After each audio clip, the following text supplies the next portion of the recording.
I have a big interest in Ireland in Irish language and bilingual signs, and I also have an interest in bilingual signs in general around the world.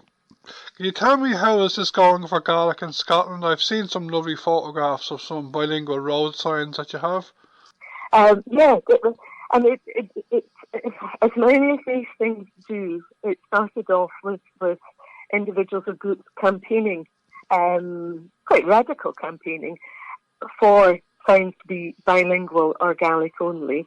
And that was around about 1970s, 1980s, and gradually public policy adopted bilingual signage for roads, for trunk roads. And then particularly, and other organisations developed it on a voluntary basis.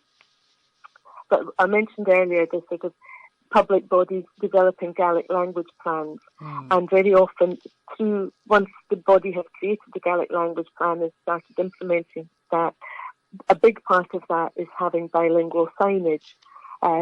So in some of the forms of transport, Caledonian McBrain runs the ferries to the Western Isles. Their signage is bilingual. ScotRail, that runs the National Rail Services in Scotland, a lot of their signage is bilingual. And in the last year, 18 months, Police Scotland, the National Police Force, adopted bilingual signage for their vehicles. So as they get new vehicles or as they need to renew the logos on their vehicles, there's a rollout of bilingual signage. And because you see police cars in every community, that it's really spread the awareness and the visibility of the language, and just become much more a usual part of life.